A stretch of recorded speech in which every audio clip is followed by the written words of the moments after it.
Okay, I originally had a different video planned for today, but after seeing some news, reading a long article from IGN, their review of the PlayStation Portal, I have grown even more annoyed and solidified in my opinion that this thing is incredibly dumb and stupid and only makes sense for a very small select group of people, and even then, there are easier ways to achieve the same exact thing.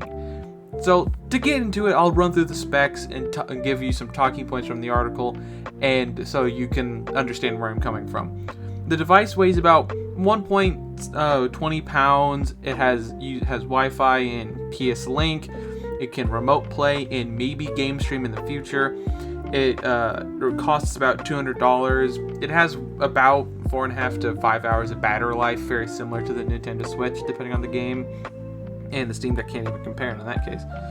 Now that we've run through some of the, core specs, some of the features that it offers, I'm just going to jump right into some of my major complaints. Jesus Christ, this thing does not have Bluetooth.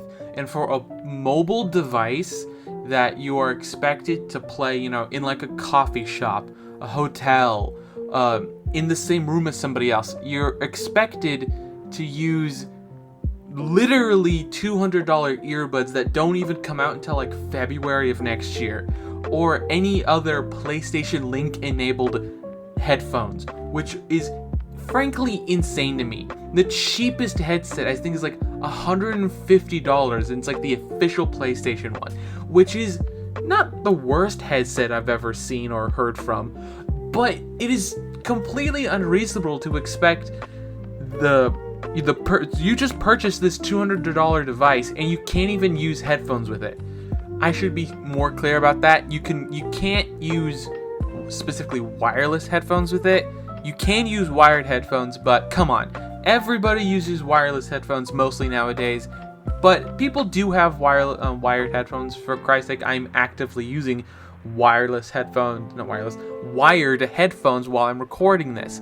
So it's not unreasonable to, expect people to have wired headphones still, but the sheer fact that it is, 2023 and Sony's up to their locking down bullshit still of preventing you from connecting your own headphones to this device, which is supposed to be a portable device. It's kind of more realistic to have wireless headphones for specifically like your tablet for your phone, which with this device would be going along with the same vein. This would be in around the same, product category of those devices.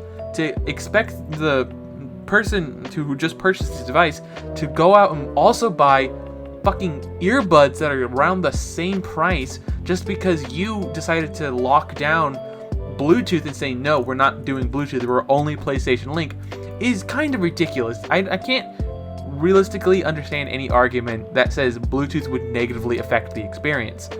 And judging by their review and an overview and a portal review done by SpawnPoint, link in the description, doesn't seem to run Android like a lot of us suspected, and it just instantly starts looking for a PS5, which brings me to my next major complaint.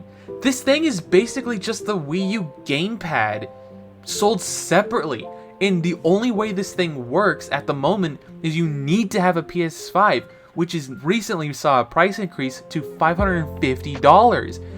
On top of having to, already own a very expensive game console, that's the only way you can use this device. Otherwise, it's a fucking paperweight. This thing does nothing without a PS5. If you don't own a PS5, it just sits there. You can't even watch YouTube on the thing because it has it doesn't have anything. And you can't even connect when you're out and about in other, let's say at a coffee shop or a McDonald's or something like that, hooking up to that McDonald's Wi-Fi to game the remote playing to your PS5. If that, let's say that McDonald's has you enter a browser to like a login page so they can, gain access to their free Wi-Fi, you can't do it because it has no browser. You simply can't log into some Wi-Fi's at some major chains. You can't do it at a Starbucks, a hotel for the most part, an airport. all those places where you enter a separate login screen to connect to the free Wi-Fi, this wouldn't be able to do that. Pretty much in the IGN review, it mentioned only places that it could reliably log into are local joints that don't have fancy Wi-Fi infrastructure, when it's just a normal Wi-Fi, connection, and not going through some major corporate, installation process like all these other places. So it is impractical for the most part to consider this device that portable unless you're connecting to like a wireless hotspot on your phone, which according to Sony you need at least 15 megabytes down and I think like 10 up for a good connection, which this thing is only as good as your Wi-Fi. And in my experience, though, I have like a 200 down and like 50 up download and upload speed at my place, I still have a hard time game streaming and remote playing. I don't know if it's something I'm doing, but I've never had a good experience with remote play. And I do trust both the reviews from IGN and from SpawnPoint that remote play is very good. In the IGN review, it was actually very good when they were connecting to even their wireless hotspot. And I do trust that there's some sort of special sauce Sony did to make it feel, lower latency, that it feels, fluid, like it's in real time, like it's happening on the device. I'm sure that they did work really hard on making the experience good, but there's so many other things wrong with this device that are not even outside. Like, the quality of the device is really high. I've heard nothing but, praise for the build quality, the weight distribution. The overall quality of this device is incredibly high, and it's certainly worth the $200 price point if it just wasn't a fucking Wii U gamepad that you have to buy separately. And it is an intrinsically very interesting device. It would be very compelling, but it's so locked down and gimped that it realistically doesn't matter to most people. But I don't know how, but the pre-orders went up recently and it's already sold out, and scalpers are selling pre-orders. And I don't understand why this thing is so popular.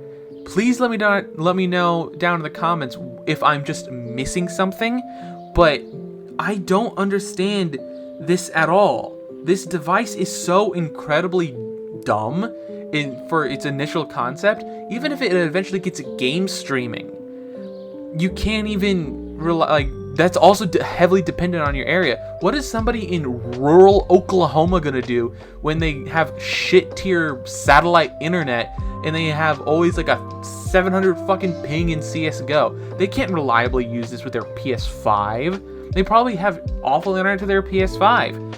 And the fact that you have to own a PS5 at all to even use the thing is such a high bar of entry. I highly expect that this is going to go the way of just like how PSVR is super underperformed, because it's also a device that requires you to own a PS5. So there's not really much you can, such a narrow fucking group of people who want this thing. And I certainly hope the community finds a way to crack this thing open, find a way to hack it, and upload ROMs and emulators into this thing, because it'd be such a cool device to have that for. But it's inherently gimped so fucking hard by Sony. It doesn't even have a fucking web browser. You can't watch YouTube on this thing. Even if you're streaming from a remote playing into another PS5, you can't watch YouTube on the PS5. All video streaming, even Sony's own apps, won't work. This thing can only play games, which isn't inherently bad, but it requires you to have a decent Wi-Fi connection.